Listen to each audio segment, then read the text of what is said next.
Hello friends, welcome to GuruPhy. In this lecture, we will discuss about the reflection and refraction from Huygen's wave theory. 12th का topic है, बहुत simple है। आप लोगों को already पता होगा, ये सब चीज़ें 12th में करके आए हैं, बट फिर भी हमें कवर तो करना ही है ईच एंड एवरी टॉपिक। सो सबसे पहले हम डिस्कस करेंगे रिफ्लेक्शन। रिफ्लेक्शन में हमें क्या प्रूफ करना है? I equal to R, angle of incidence equal to angle of reflection. तो उसके लिए एक सरफेस ले लेते हैं हम। सपोज ये प्लेन सरफेस है और एक प्लेन वेव फ्रंट आ रहा है, इस पर इंसिडेंट हो रहा है with an angle of incidence I. तो suppose this is the incident light rays, इस तरह से एक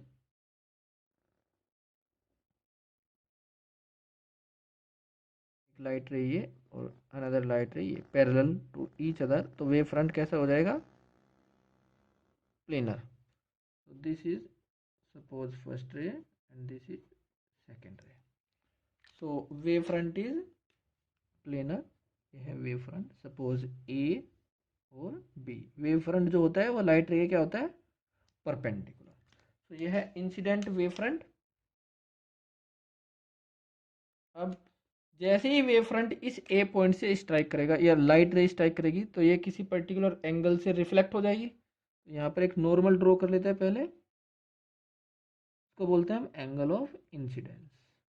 अब यहाँ से लाइट रे रिफ्लेक्ट होगी, इस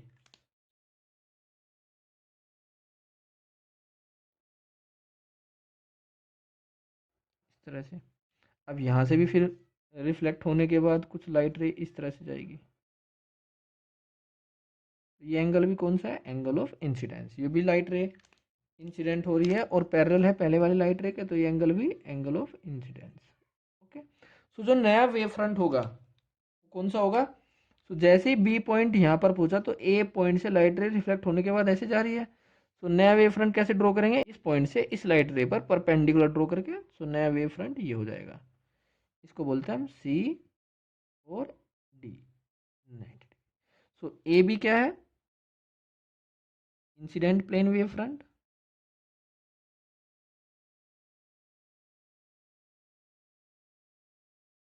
and C D is reflected plane wave front. ये है लाइट रे जो रिफ्लेक्ट होने के बाद गई, ये वाले नहीं। कभी आप आर ये वाला ले लो, आर है ये वाला। ओके। अब ये वाला एंगल कितना? टोटल तो 90 है ये वाला, तो ये वाला एंगल 90 माइनस आर, ये 90 माइनस आर। ठीक है, एंगल का ही खेल है, बाकी तो बहुत आसान है ये। ये लाइट रे इस तरह से जा रही है 90 डिग्री, ये 90 माइनस आर, ये 90, तो ये वाला एंगल कितना होगा? आर।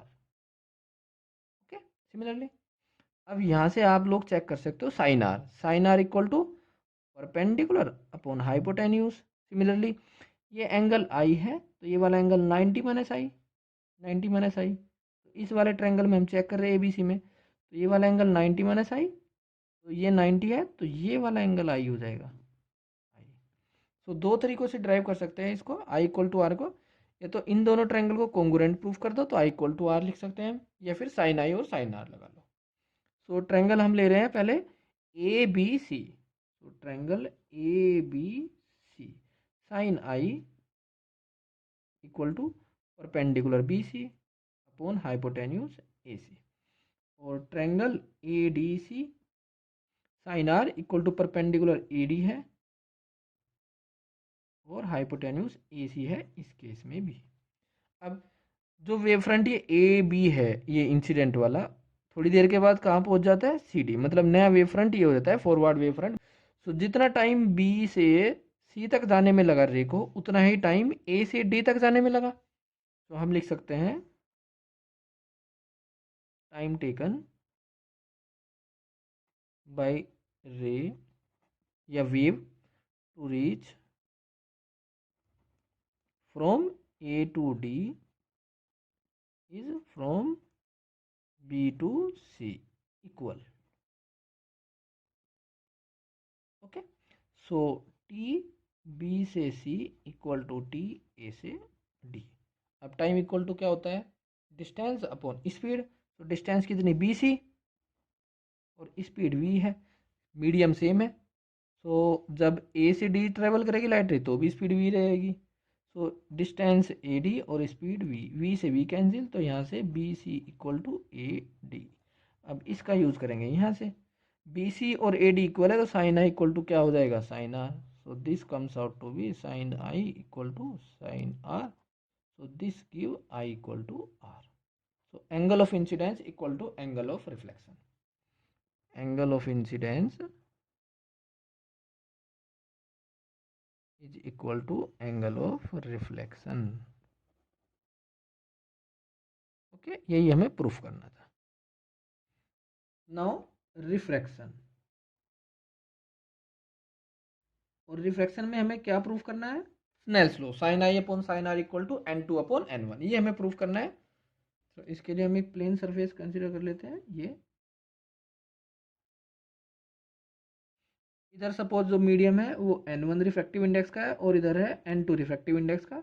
इस तरफ वेलोसिटी वी वन है और इधर है वेलोसिटी वी टू। ओके, अब एक प्लेन वेव फ्रंट लेना है हमें, जैसे पहले लिया है। तो वेव फ्रंट सपोज ये लाइट रे है तो इसके परपेंडिकुलर होगा। ओके, एक लाइट रे और ले लेते हैं इसके पैरेलल, इस तरह से, ये सेकंड वाली है। सो वेव फ्रंट होगा इसके perpendicular. So this is the incident plane wave front, A B, ये पॉइंट ए और ये पॉइंट बी। जो नॉर्मल है इससे इंसिडेंट लाइट रे कितना एंगल बना रही है, एंगल ऑफ इंसिडेंस आई। अब लाइट रे दूसरी तरफ जाएगी, सो ऐसे जाएगी। तो सपोज ये नीचे वाला डेंसर मीडियम है तो नॉर्मल की तरफ को शिफ्ट हो जाएगी, वो डिपेंड करेगा। इस एंगल को बोलते हैं हम एंगल ऑफ रिफ्लेक्शन। ऐसे ही सिमिलरली यहाँ पर ड्रॉ कर दो, तो इस तरह से जाएगी लाइट रे। अब नया वेव फ्रंट ड्रॉ करना है हमें, जब लाइट रे दूसरे मीडियम में एंटर करती है। तो जब बी पॉइंट यहाँ पहुँच जाएगा, मतलब लाइट रे बी से सी तक पहुँच जाएगी, सो लाइट रे ए से कहीं आगे चली जाएगी, तो वो कैसे डिसाइड करेंगे हम, इससे इस पर परपेंडिकुलर ड्रॉ करेंगे, क्योंकि वेव फ्रंट तो हमेशा लाइट रे के परपेंडिकुलर होता है। तो इससे इस पर परपेंडिकुलर ड्रॉ करा हमने 90 डिग्री। सो जो ये सी और डी है ये है रिफ्रैक्टेड प्लेन वेव फ्रंट और ए बी है incident plane wave front. A B is incident plane wave front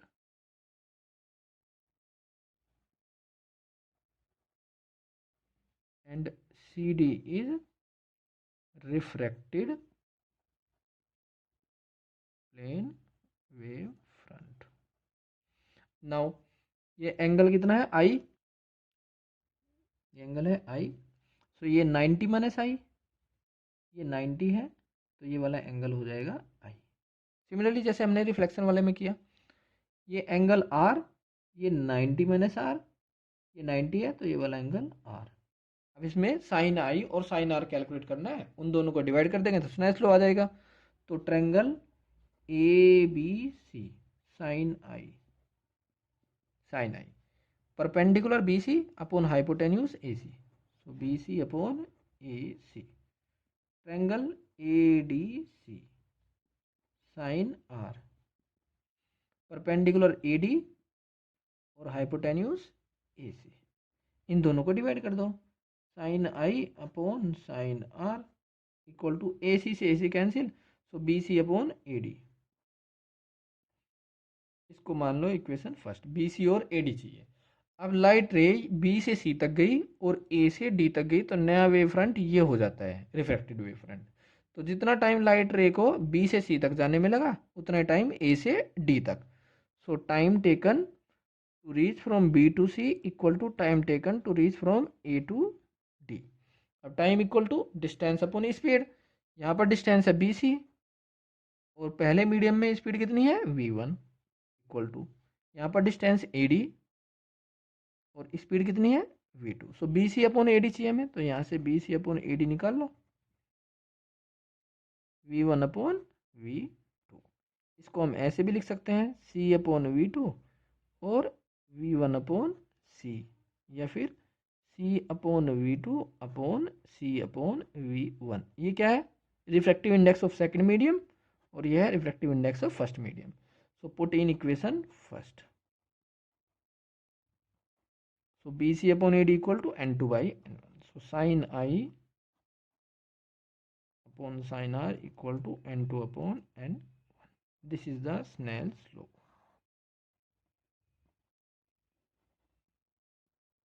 यही हमें करना था प्रूफ. सो ये लास्ट लेक्चर था. जो फर्स्ट यूनिट है वेव्स एंड ऑप्टिक्स की, दैट इज वेव्स. सो उसका लास्ट लेक्चर था ये. अब नेक्स्ट यूनिट स्टार्ट करेंगे, दैट इज ज्योमेट्रिकल ऑप्टिक्स.